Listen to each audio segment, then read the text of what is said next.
Bueno, vamos a empezar el nuevo módulo, el paciente con dificultad respiratoria.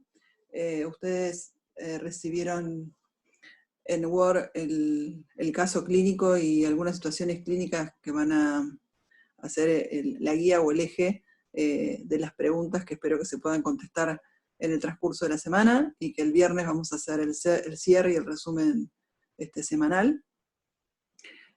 Seguramente hoy tuvieron, bueno, en realidad lo van a ver mañana, pero tuvieron hoy una clase de Leo Falta de radiografía de tórax, y una clase con el doctor Zubá de examen funcional respiratorio.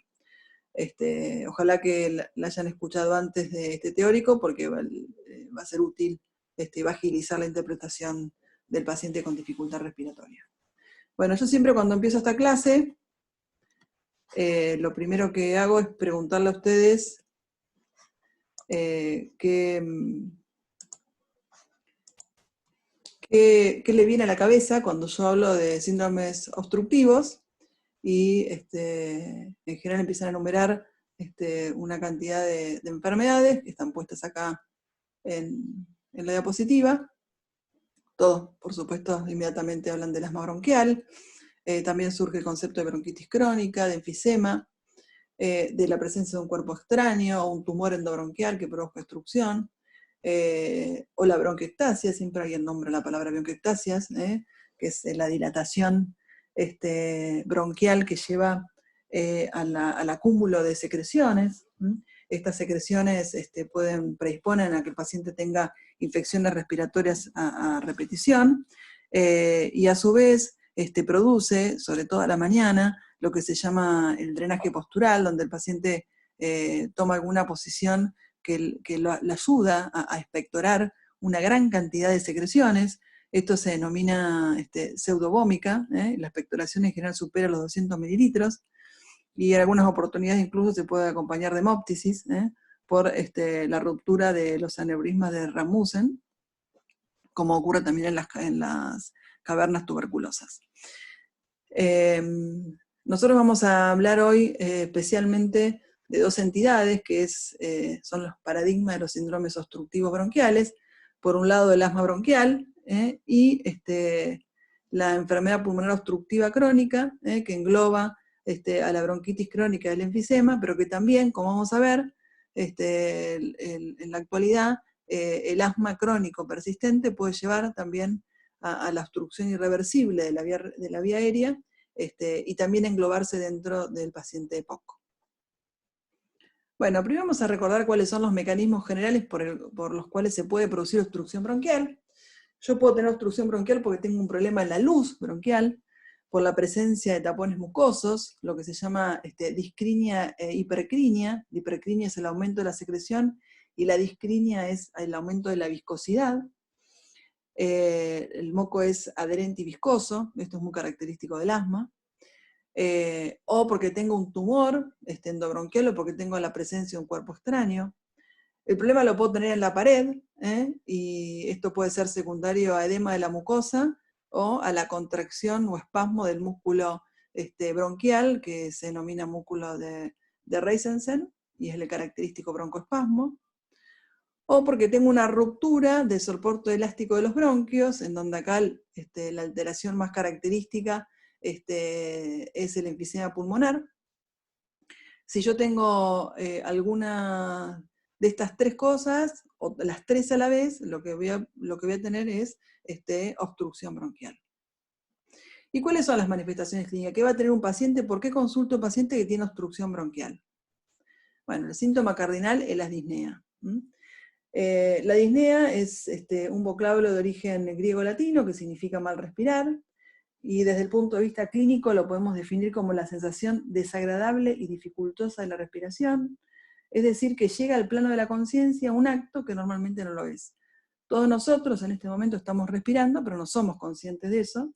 Es un acto totalmente inconsciente que cuando se hace consciente, el paciente lo percibe como una sensación desagradable. La disnea es un síntoma muy frecuente de consulta, y es muy importante que el médico, cuando el paciente consulta por disnea, pueda adecuadamente interpretar cuál es el origen de la disnea. ¿El paciente cómo lo expresa? Diciendo que le falta el aire, o refiriendo sensación de asfixia, ahogo, o que no le entra el aire a los pulmones. También lo puede referir como fatiga o como una respiración difícil. Esos son los términos que utiliza el paciente y que ustedes hoy en Medicina A lo pueden traducir a un término médico que es la disnea.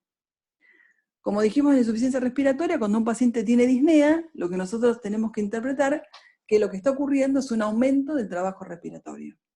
Y si repasamos un poco contra qué se hacía este trabajo respiratorio, los músculos de la respiración actuaban contra 3 resistencias. Una era la del paso del aire a través de la tubería bronquial, o sea, del árbol respiratorio.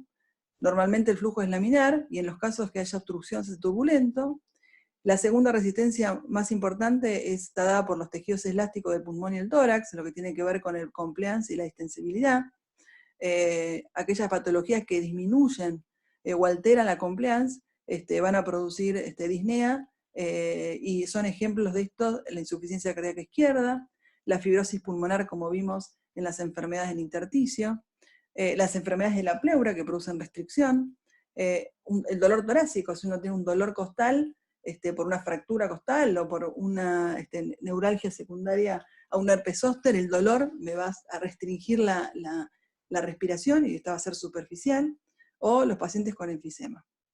Y la tercera resistencia que no entra en juego generalmente, que es la de los tejidos no elásticos del pulmón. Entonces, si nosotros entendemos esto, podemos decir que la disnea puede estar producida por 2 mecanismos básicos según cuál es la resistencia que está alterada. Sí, la resistencia que está alterada es el pasaje del flujo a través de la tubería bronquial, o sea, cuando hay una obstrucción, esto es característico de las enfermedades obstructivas. En esta situación, nosotros normalmente, en una respiración normal, la inspiración es un mecanismo activo donde se ponen en juego los músculos respiratorios. Si nosotros recordamos, los músculos inspiratorios más importantes el número 1 es el diafragma. También en segundo lugar están los músculos intercostales externos. En una inspiración normal actúan estos 2 músculos. Si la inspiración es forzada, van a entrar en juego los músculos inspiratorios accesorios. En estos, los más importantes son el esternocleidomastoideo, el trapecio y el escaleno.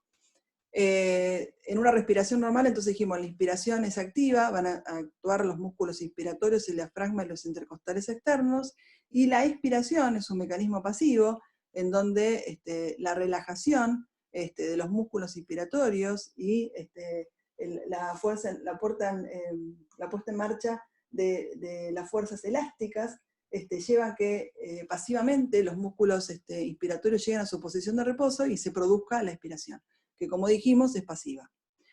Cuando yo tengo una enfermedad obstructiva, lo que va a pasar es que la expiración pasa a ser un fenómeno activo, ¿no? Intentando de alguna manera completar la elasticidad tóraco-pulmonar y evitar el atrapamiento aéreo. Si lo que yo tengo alterado, o la resistencia está dada, el aumento, digamos, de la resistencia está dada porque hay una disminución de la distensibilidad de la compliance, es lo que caracteriza las enfermedades restrictivas tóraco-pulmonares. Nosotros hoy nos vamos a dedicar a la disnea, que está provocada por aumento de la resistencia al flujo aéreo, que es característico de las enfermedades obstructivas, donde, vuelvo a repetir, lo que se va a comprometer principalmente o inicialmente es la expiración. También puedo dividir a la disnea de acuerdo a qué fase respiratoria se encuentra alterada. Yo puedo decir que tengo una disnea inspiratoria, esto es muy característico de la obstrucción de la vía aérea alta, como de la laringe o la tráquea. En estos casos es característico la presencia de cornajo o estridor, que es un ruido que no es necesario colocar estetoscopio. Si uno entra, o un paciente llevado a una guardia, entra en la sala de emergencia por una obstrucción de la vía respiratoria alta, el estridor se escucha sin necesidad de colocar el estetoscopio, y puede aparecer el tiraje, que el tiraje es la depresión a nivel de las fosas supraesternales y supraclaviculares, incluso los espacios intercostales. Esto es por el aumento de la presión negativa que chupa, ¿no?, o contrae las partes blandas hacia adentro. O puedo tener una disnea principalmente expiratoria, que es lo que caracteriza, ¿no?, a la obstrucción de la vía respiratoria inferior, como el asma bronquial, y en este caso lo que vamos a escuchar no es un cornajo estridor, sino que son roncus y sibilancias.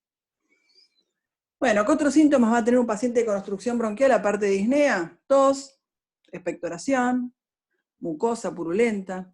En el asma puede aparecer incluso lo que se llama la expectoración perlada, que muchas veces es difícil diferenciarla de una expectoración purulenta, y este color está dado por la alta concentración de eosinófilos a nivel de la expectoración. ¿Qué voy a encontrar en el examen físico? Se me va a alterar el patrón ventilatorio, el paciente va a tener taquipnea con bradipnea expiratoria, se va a prolongar la expiración más de lo normal. Puedo tener, de acuerdo al grado de obstrucción y de evolución del cuadro, trastornos del sensorio. Si el paciente tiene una obstrucción severa que lleva un tiempo de evolución, puede tener cianosis por un mecanismo central. A la inspección puedo encontrar también el aumento del diámetro anteroposterior del tórax por el atrapamiento aéreo, que es lo que se conoce como tórax en tonel. Y también puedo ver en la inspección la utilización de los músculos accesorios, con lo que recién dijimos, la aparición del tiraje supraesternal e intercostal. Esto se produce, ¿no?, por el aumento de la presión intratorácica negativa, que tira las partes blandas hacia adentro, es como que las chupara, y eso hace que se observe el tiraje. ¿Qué voy a encontrar a nivel de la auscultación? Y bueno, en el caso del enfisema, es muy característico la hipoventilación o la disminución del murmullo vesicular.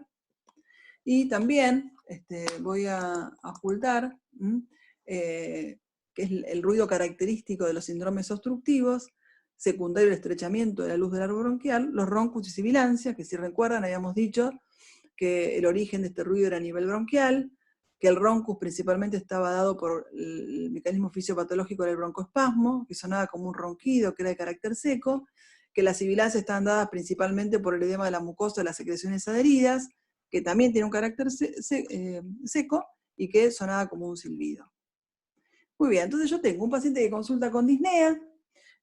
Yo cuando lo voy a revisar le encuentro taquipnea con bradipnea expiratoria, y en la auscultación le encuentro roncus y sibilancias. O sea que yo sospecho que este paciente presenta una disnea por un mecanismo obstructivo, y quiero certificarlo. Entonces tengo que pedir un estudio complementario para confirmar mi sospecha diagnóstica de obstrucción bronquial. El estudio complementario que me va a permitir valorar este patrón es el examen funcional respiratorio o espirometría. Ustedes seguramente hoy en la clase ya saben que este es un estudio en el cual, por diferentes maniobras específicas de la respiración, uno puede medir el volumen del aire inhalado o exhalado, que requiere, por supuesto, de la comprensión y colaboración del paciente. Por eso el paciente debe estar vigil y debe ser lúcido. Y lo que se hace es que el paciente realice una inhalación máxima, seguida por una exhalación también máxima y rápida. Si ustedes pasan por el aula donde se realiza en el hospital del 7º piso de la espirometría, van a encontrar y van a escuchar desde afuera al técnico de espirometría que cuando el paciente está haciendo esta maniobra lo estimula y le dice fuerza, fuerza, fuerza, largue, largue, largue, para que estimularlo para que tenga valor la espirometría y esté bien hecha, y lo que uno esté leyendo se corresponda con la realidad. Hay un estímulo externo para que el paciente pueda exhalar en forma máxima y rápida. Todo el valor que tiene el paciente después se lo compara con una tabla en donde, de acuerdo a la edad, al sexo, a la estatura, se comparan los resultados obtenidos del paciente con resultados de una tabla estándar de normalidad dada en pacientes de la misma estatura y con el mismo índice de masa corporal y el mismo sexo, no fumadores. Se obtienen dos tipos de registro, una curva volumen-tiempo y una curva flujo-volumen. Ahí en la primera pueden ver, a ver si les marco con esta es una curva volumen-tiempo, donde se evalúa el volumen de tiempo, el volumen, ¿no?, de aire expirado en función del tiempo.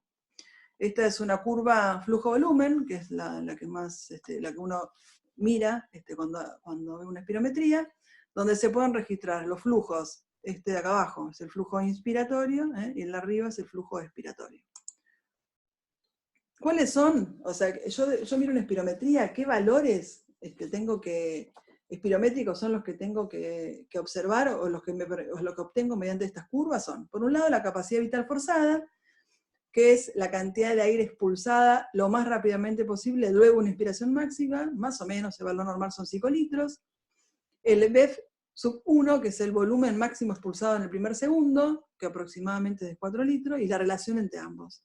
Normalmente, fíjense que con el BEF sub 1, uno elimina el 80% de la capacidad vital forzada, por eso la relación es 0,8. Y el flujo 25-75 es el flujo en la parte media de la curva y está evaluando la pequeña vía aérea. Vamos a representar esto en la curva volumen-tiempo. Fíjense, acá tenemos el volumen y acá tenemos el tiempo. Estos son los segundos, o sea que acá estaría el primer segundo. Vamos a ver acá. Acá estaría el primer segundo. Y esto es el BEF sub 1. Fíjense que en el primer segundo, que llega hasta acá, más o menos la curva, fíjense, llega hasta, esto es el volumen, que está a 2 litros, la curva llega acá a la meseta, que es más o menos 4 litros, fíjense que en el primer segundo yo elimino el 80% del volumen que inspiré.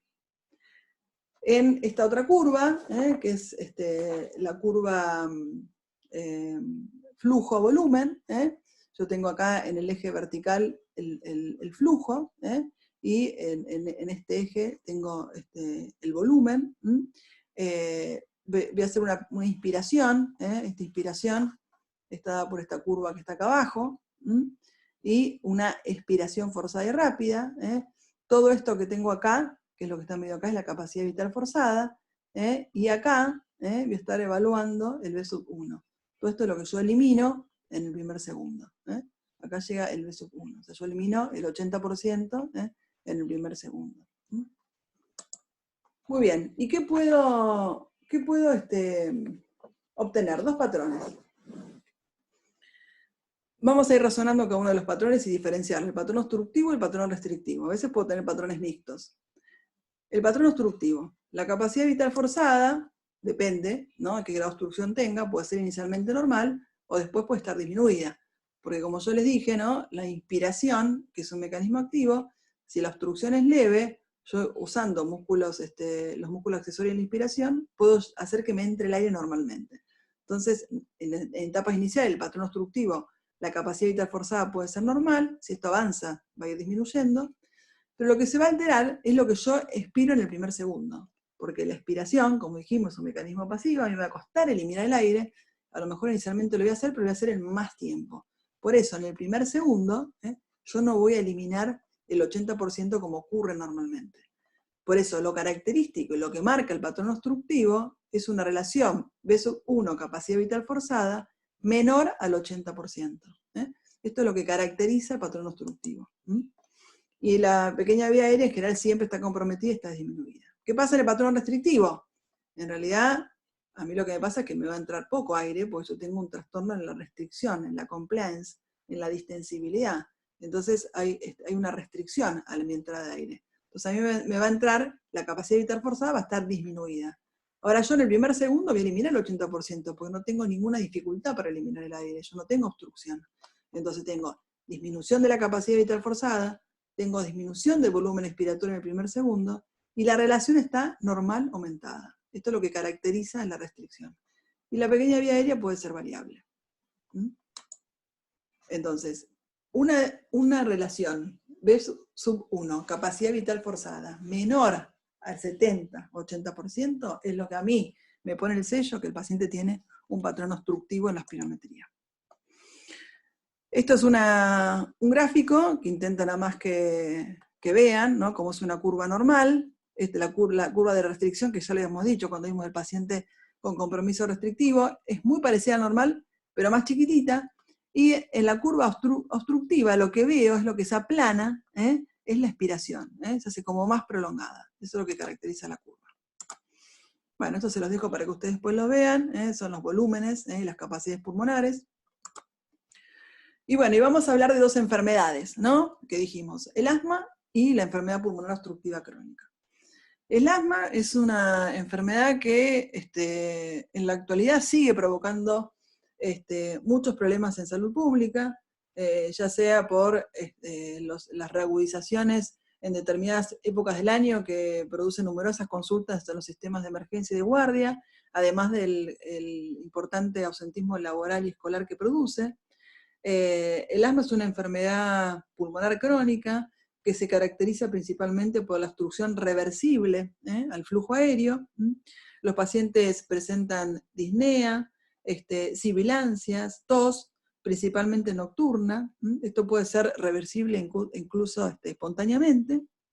En los últimos años, en las últimas décadas, han existido numerosas investigaciones que han permitido redefinir la enfermedad. Hoy se sabe que es una enfermedad inflamatoria, donde afecta la vía aérea, y en esto intervienen numerosos componentes celulares y mediadores de la inflamación.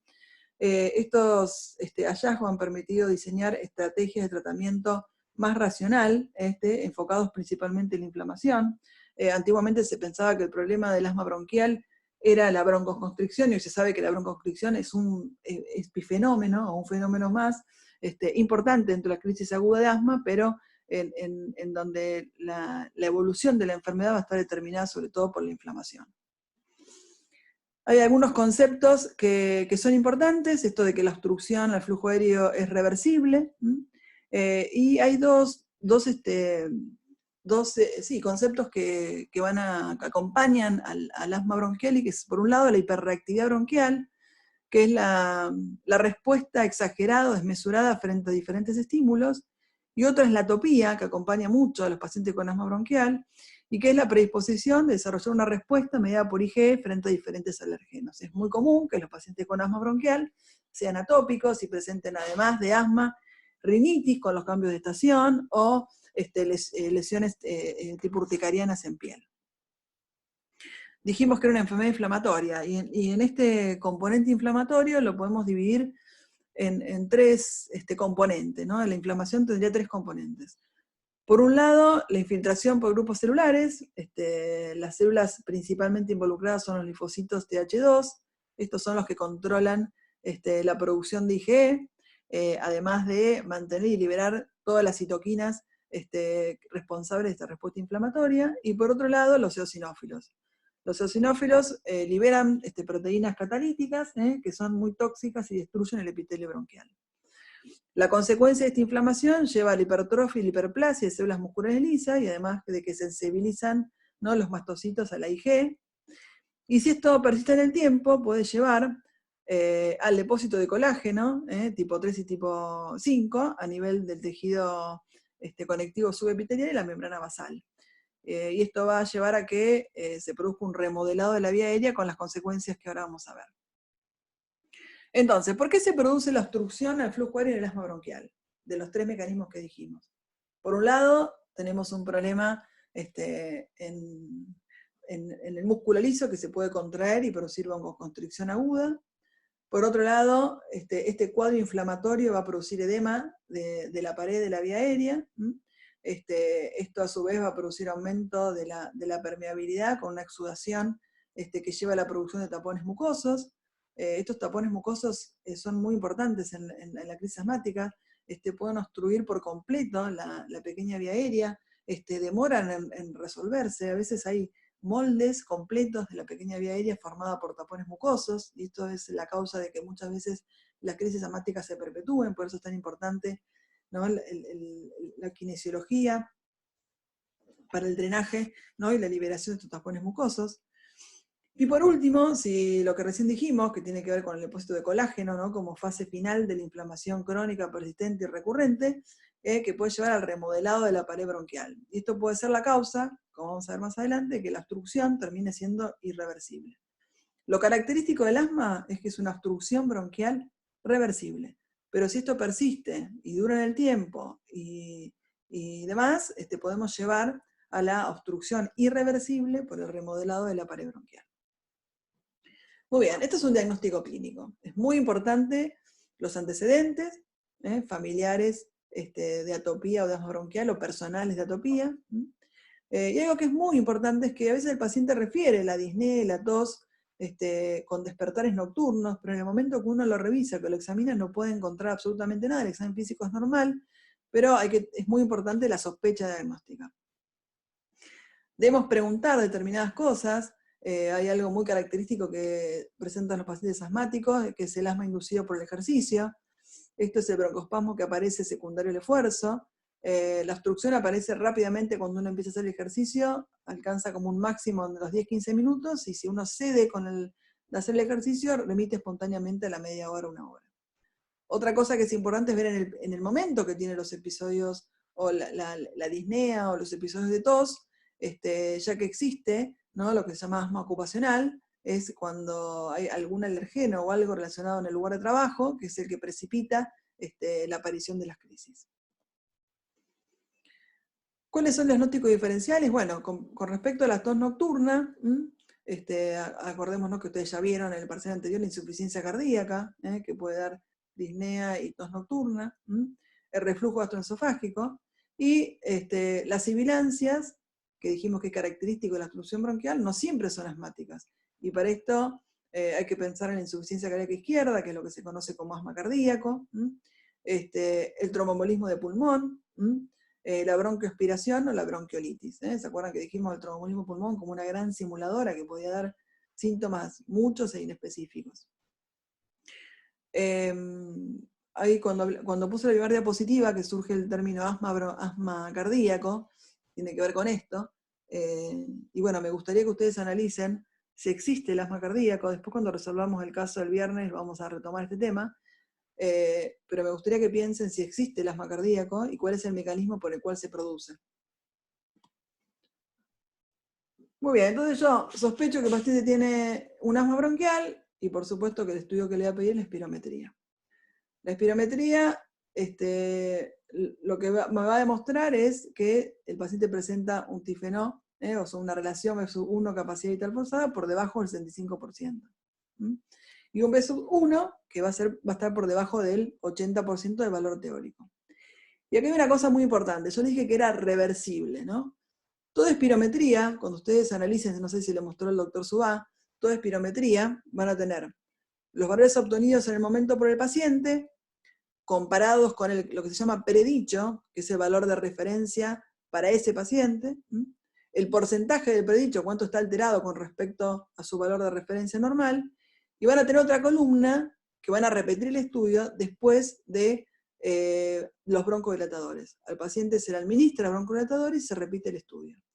Y esto es lo que me va a permitir a mí certificar que el paciente tiene asma, ¿no? Es documentar la reversibilidad con los broncodilatadores beta-adrenérgicos, donde uno lo que tiene que objetivar es una mejoría del B1, lo que tiene que mejorar es el B1, del 12 al 15% o 200 mililitros. Yo con esto certifico que el paciente tiene asma. Si el paciente está asintomático y la prueba es normal, yo puedo hacer lo que llaman pruebas de provocación, que se hacen con el test, perdón, me pasé, con un test que se llama con betacolina o con el ejercicio. Inducir el ejercicio y hacer la espirometría. Siempre tengamos en cuenta que la crisis asmática puede ir desde casos leves a casos severos, a lo que se conoce como mal asmático, que puede llevar rápidamente al paro respiratorio y a la muerte. Sigue siendo, y parece mentira, pero siguen existiendo pacientes que se mueren por crisis asmática. Y en esto es importante detectar los signos de gravedad o de severidad de una crisis asmática, que están relacionados sobre todo con la presencia de signos de insuficiencia respiratoria. Por supuesto, la alteración del nivel de conciencia, la utilización de músculos accesorios, ¿no?, de tiraje, o la pared entrecortada, el paciente que dice que se está cansando, un paciente taquimleico, taquicárdico, que tenía sibilancias y de golpe ya no le siento sibilancia, no es que está mejor, es porque ya no le entra el aire, y por supuesto los signos de insuficiencia respiratoria, desde cianosis a respiración paradojal. Usted sabe lo que es la respiración paradojal, me imagino, ¿no? Usted sabe que normalmente el diafragma, cuando se contrae, se aplana, y se va hacia el abdomen, eso hace que el abdomen se pronuncie. Cuando se agota el diafragma y se relaja, ocurre un movimiento paradójico, al revés. Durante la inspiración asciende el diafragma. Esto es lo que se conoce como respiración paradojal. Algo que es importante para valorar en forma objetiva la crisis asmática y que lo tienen los pacientes, imagínense, la espirometría no está accesible a una guardia, ni la tiene el paciente en su casa, para evaluar si la crisis o la obstrucción es severa, hay un aparato que se llama pico flujo expiratorio, o PEF, que el paciente lo tiene en su casa, es una cosa muy sencilla, donde lo que tiene que hacer es lo mismo que la espirometría, va a ser una inspiración máxima, una expiración máxima con la boca cerrada sobre este aparato. Googleenlo y van a ver la imagen del aparato, es una cosa muy sencilla, no es caro. Y esto mide, se relaciona bastante con el EPSUB-1 y permite ver la gravedad de la obstrucción. Por supuesto que uno lo que va a hacer inicialmente es una oximetría de pulso y va a dejar solo la medición de gases arteriales para los casos graves. Y obviamente para esto tiene que estar el paciente internado o en una guardia. Muy bien, el tratamiento, si el paciente está desaturando, va a ser oxígeno, broncodilatadores, para tratar el broncoespasmo, y como antiinflamatorio, lo que es muy importante, o corticoides en el momento de la crisis, o corticoides que sean inhalatorios como preventivos, que esto ha cambiado mucho la evolución del asma, la utilización de corticoides inhalatorios. Muy bien, pasemos a la otra enfermedad que caracteriza a los signos obstructivos, que es la EPOC. La enfermedad pulmonar obstructiva crónica es una enfermedad que se caracteriza por la obstrucción progresiva e irreversible de la vía aérea. Esta es una enfermedad que está directamente vinculada con el tabaco. Lo que ahí dice GOLD, o la iniciativa GOLD, esto por primera vez se publicó en el 2001, esto se produce por un grupo de expertos, en el cual intervienen no solamente médicos, neumonólogos, sino enfermeros y kinesiólogos, donde se reúnen, ¿no?, para sacar normas que permitan a nivel mundial tratar de prevenir las exacerbaciones del EPOC y el manejo del EPOC para evitar la evolución. Esta diapositiva muestra la definición sobre esta enfermedad que hace el GOL, en donde la define como una enfermedad frecuente, prevenible y tratable, que presenta muchas manifestaciones extrapulmonares que contribuyen a la severidad, que a diferencia del asma, se caracteriza por presentar en la espirometría una obstrucción al flujo aéreo irreversible, o parcialmente reversible, no cumple con el criterio de reversibilidad que recién hablamos del asma, esa es la característica más importante. ¿Y por qué es progresiva? Porque el humo del cigarrillo, que es el principal, aunque hay otros gases o partículas nocivas para el pulmón, desencadena una respuesta inflamatoria normal que progresa y que puede llevar a alteraciones de la gran vía aérea, la pequeña vía aérea, incluso del parénquima pulmonar y de la vasculatura. Acá se vuelve, ¿no?, con el concepto de respuesta inflamatoria normal frente al cigarrillo. Muy bien. Dentro de la enfermedad pulmonar obstructiva crónica tenemos diferentes fenotipos, que vamos a hablar un poco más adelante, el fenotipo del bronquítico crónico, del enfisema. En general estos patrones se superponen, y hoy se incluye también al asma crónico, ¿no?, por esto que dijimos, que el asma persistente en el tiempo, esta respuesta inflamatoria puede llevar al remodelado de la vía aérea y producir obstrucción irreversible y comportarse como un EPOC. Y muchas veces se superponen. Hay pacientes que tienen bronquitis crónica, pues son fumadores, pueden tener también un poco de enfisema, y también ser asmáticos. Entonces hay una superposición de estos diferentes fenotipos. Si ustedes se acuerdan de anatomía patológica, el enfisema es la dilatación de la vía aérea distal por la ruptura de los tabiques alveolares. El enfisema es como el paradigma de una distorsión total de toda la citoarquitectura pulmonar. Muy bien, entonces la base fundamental de la definición de POC es la limitación irreversible o no totalmente reversible del flujo aéreo. ¿Quién va a definir la enfermedad? La espirometría. ¿Qué le pone el rótulo como se tiene obstrucción? El TIFNO o la relación B1, capacidad vital forzada, que va a ser menor al 75%. ¿Qué me habla de la severidad? ¿Cuánto más severo va a ser un EPOC? El B1. Entonces, la relación o el TIFNO me define que el paciente tiene obstrucción. Y la severidad de la obstrucción me la va a dar el B1. Esta limitación al flujo aéreo está dada por enfermedad de la vía aérea, pero también por enfermedad del parénquima pulmonar, por enfermedad o por trastornos en la elasticidad pulmonar. Y eso es lo que más caracteriza el enfisema. El paciente va a terminar teniendo obstrucción al flujo aéreo, va a fracasar la expiración, va a tener atrapamiento aéreo. Esto reduce a su vez la capacidad inspiratoria, aumenta la capacidad residual funcional y llevando a la disnea y la limitación del ejercicio. Esto se llama hiperinsuflación dinámica y es una característica importante en los pacientes con EPOC. Este cuadro que ya cambió, esta es una clasificación de severidad del EPOC de acuerdo al GOL. Hoy el GOL le agrega otras cosas y habla de A, B, C y D, y se basa fundamentalmente en el número de reagudizaciones que tiene el paciente en el año. Pero bueno, esto no es importante tanto para ustedes, pues esa clasificación tiene que ver con el tratamiento. Pero yo solo les quiero mostrar esto para que vean que en un estadio 1, que en la el B1 es mayor al 80%. Fíjense que los estadios están dados por el descenso del B1, que es el que mide la severidad. O sea, todos van a tener un tifenol menor del 70, que esto es lo que me marca que tiene obstrucción, pero la severidad va a estar dada por el B1. En un estadio 1, es un paciente tabaquista que puede no tener ni siquiera síntomas. Puede estar asintomático. Si yo le hago una espirometría, ya tener obstrucción. Eso es lo importante. ¿Y qué depende de que un paciente esté en un estadio 1 y no avance al estadio 4? Que deje de fumar. La única intervención terapéutica que vamos a hablar al final, importante para esto, es la cesación del hábito tabáquico. Yo siempre incluyo en este módulo una clase de cesación tabáquica que, bueno, en esta oportunidad, con las clases virtuales, no la pude concretar. Pero es importante que ustedes adquieran el concepto de cesación tabáquica. Es el único tratamiento importante para esta enfermedad.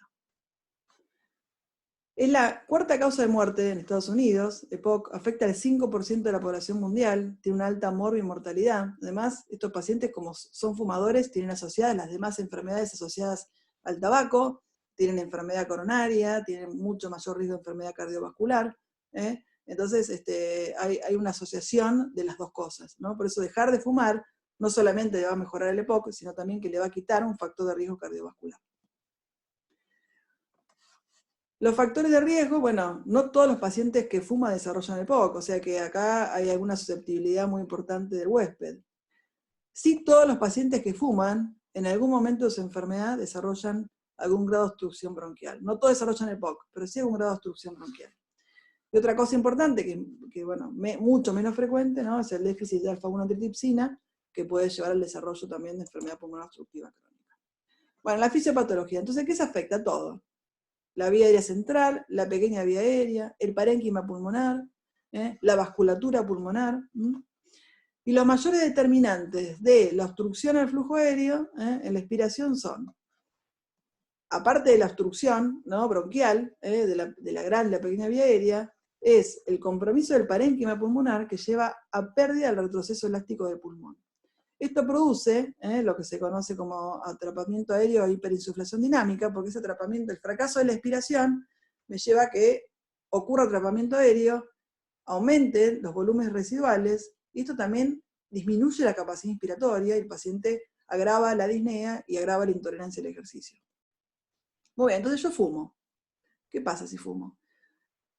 Produzco una reacción inflamatoria en todo el árbol traqueobronquial. Por un lado, en la gran vía aérea me va a producir hipersecreción de moco y tos crónica, que es lo que caracteriza la bronquitis crónica. Y por otro lado, se me va a afectar la pequeña vía aérea. Uy, se me puede quedar sin batería. Vamos a enchufarlo. La pequeña vía aérea y el parénquima pulmonar. Y esto me va a producir limitación al flujo aéreo, va a haber obstrucción, y por otro lado la pérdida de retroceso elástico que va a producir el colapso de la pequeña vía aérea, lo que recién dijimos de la hiperinsuflación. Si yo tengo que decir cuál es el mecanismo por el cual un paciente EPOC lleva la hipoxemia, lo más característico es que lo que tenga es un severo alteración BQ. Hay un trastorno severo de la alteración BQ, que eso es lo que me lleva a la hipoxemia. En el enfisema, esta destrucción de los tabiques interalveolares y el aumento del espacio aéreo a nivel distal, también altera la vasculatura, y esto llega menos sangre, también ventilado, pues son grandes globos de aire, pero llega menos vasculatura. Entonces siempre lo que hay en el paciente con EPOC es una alteración BQ severa. Esto es importante para que lo asocien y para que lo tengan en cuenta. El compromiso del parénquima pulmonar también altera la vasculatura, y la hipoxemia también tiene sus consecuencias. Si nos remontamos a la historia, a inicios del siglo XX, un médico argentino llamado Abel Ayerza observó una tríada característica dada por la presencia de cianosis crónica, disnea y policitemia, o poliglobulia, tenían aumento del recuento de glóbulos rojos y de hematocrito aumentado.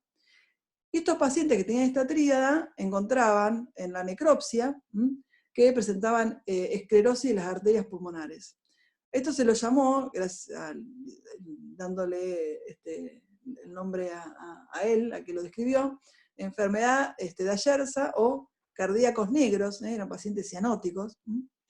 Y hoy se sabe que esta descripción que hizo Ayerza está dada por la hipoxemia crónica, que produce una disminución de la actividad de la óxido nítrico sintetasa. Ustedes saben que el óxido nítrico es un potente vasodilatador con funciones inhibitorias sobre la actividad plaquetaria y la proliferación de células del músculo liso vascular.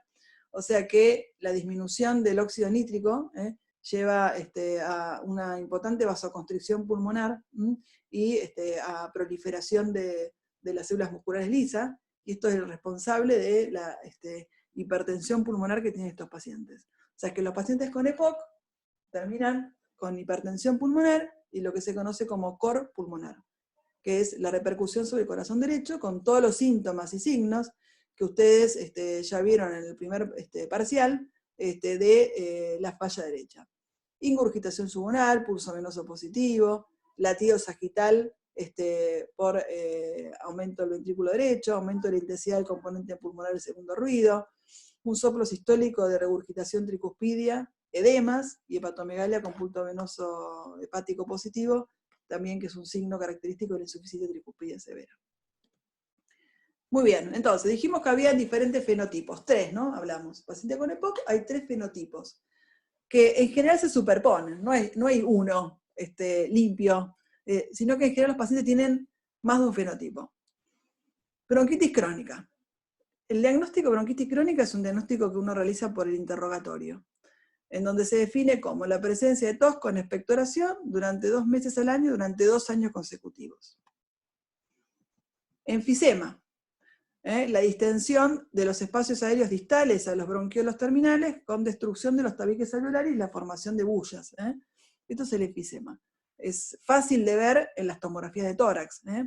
Es muy, muy característico. Este es un diagnóstico que uno lo puede hacer en forma anatomopatológica, lo puede diferenciar, ¿no?, en centroacinar o panacinar, pero en las tomografías de tórax en un paciente fumador, incluso en la placa de tórax también se puede ver, pero en la tomografía es mucho más de mejor caracterización, se pueden ver las bullas, y uno puede encontrar pacientes que cumplen criterios de bronquítico crónico, pero que en la tomografía tienen enfisema.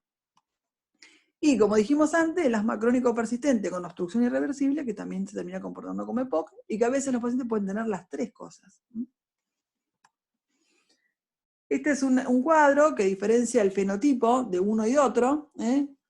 Vuelvo a decir que se superponen, pero a veces hay predominio más de fenotipo enfisematoso, que también se lo llama soplador rosado, en donde lo que predomina es la disnea, el paciente tiene disnea en forma precoz. Estos son los que tienen característicamente la inspección el tórax en tonel, ¿no?, por el gran atrapamiento aéreo. Son delgados. Si yo lo ausculto, casi no se escucha la entrada de aire, tiene un murmullo vesicular muy disminuido. El diafragma está aplanado en la placa de tórax. Generalmente no tiene cianosis, por eso se le dice soplador rosado. La hipoxemia es leve, sin hipercapnia. No hay poliglobulia porque no tiene hipoxemia. Y el cor pulmonar es tardío. Y por el otro lado tengo el bronquítico crónico, también se lo llama botagado azul, que este es el que describió Ayerza, que la disnea es más tardía, acá predomina la tos y la expectoración. El tórax es normal, no tiene tanto atrapamiento aéreo, ocultos roncus y sibilancia. como tienen poliglobulia, tienen cianosis en forma precoz. ¿Se acuerdan que dijimos que como depende de la cianosis de la concentración de hemoglobina, si yo tengo mucha hemoglobina, voy a alcanzar más rápido los 5 gramos de decilitro, por eso estos pacientes tienen cianosis en forma precoz. Voy a tener hipoxemia con hipercapnia. El mecanismo de la hipercapnia es un trastorno BQ severo y también se asocia a hipoventilación alveolar. Voy a tener poliglobulia y el cor pulmonar va a ser precoz. Estas son las características de la placa de tórax del paciente emfisемatoso. Horizontalización de las costillas, aumento de los espacios intercostales, descenso de ambos semidiafragmas, hiperclaridad pulmonar, verticalización de la silueta cardíaca, eso todo en el frente, aumento de los espacios pre- y retrocardíacos en el perfil, y pueden observarse bullas parenquimatosas y subpleurales. Una cosa, volviendo acá, que tampoco lo dije, creo, la insuficiencia respiratoria, que es importante en los pacientes EPOC. Cuando un paciente, los EPOC sufren, y es lo que más marca la evolución peor, son los episodios de exacerbación. Estos pacientes presentan varias veces al año episodios infecciosos de bronquitis, donde ellos están acostumbrados a expectorar, sobre todo el bronquítico crónico, ¿no? Expectorar diariamente, pero hay que estar muy encima si esta expectoración aumentó en cuanto a la cantidad y a la frecuencia, la presencia de fiebre, porque cada episodio de infección hace que el paciente baje un escalón claramente en su capacidad funcional y en su capacidad estructural, ¿no? Pulmonar. Por eso es que es muy importante. Entonces es común que los pacientes con EPOC terminen internados varias veces al año. Si un paciente ingresa, y sobre todo cuando tienen más el perfil o el fenotipo de bronquítico crónico, ingresa y desatura y tiene cianosis, yo lo primero que voy a hacer, y lo que está bien, ¿no?, es administrarle oxígeno. Pero hay que tener cuidado con la administración de oxígeno al EPOC, hay que hacerlo siempre con bajo flujo, incluso se puede usar aire comprimido, para evitar la retención de la CO2. Porque ¿qué pasa? Estos pacientes tienen hipoxemia en forma crónica, entonces que sus sensores de hipoxemia, ¿no?, que son los que activan la frecuencia respiratoria, están y retienen, ¿no?, y retienen CO2, todo tiene hipercapnia, entonces los sensores también de la CO2 están como empapados en el dióxido de carbono. Uno de los estímulos más importantes para hiperventilar es que a mí me aumente la CO2. Como estos son retenedores crónicos y retienen CO2, los receptores están como acostumbrados o endormecidos con la CO2. Entonces el estímulo para ventilar es la hipoxemia. ¿Qué pasa? Si yo le doy oxígeno y le corrijo rápidamente la hipoxemia, le saco el estímulo para la ventilación, e hipoventilan. Y al hipoventilar retienen más CO2, y es una de las causas que entren rápidamente en insuficiencia respiratoria y que tengan cuadros de deterioro del sensorio. Entonces hay que tener cuidado cuando uno administra oxígeno a un paciente retenedor crónico.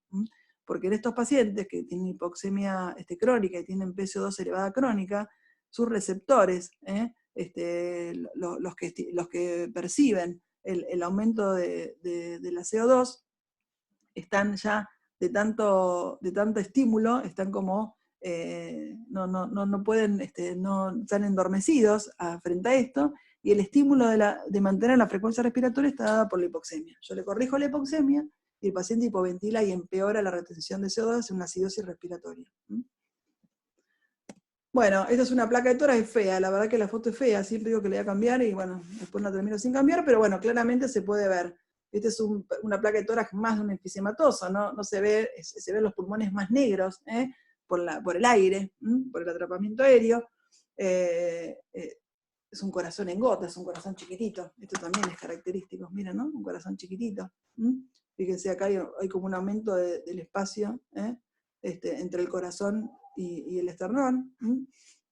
No puedo ver las costillas, pero sí se pueden ver más aplanados, ¿no?, el diafragma e hiperinsuflados. Si yo cuento, seguramente tienen más espacios intercostales. Muy bien, y acá volvemos al concepto que les dije anteriormente.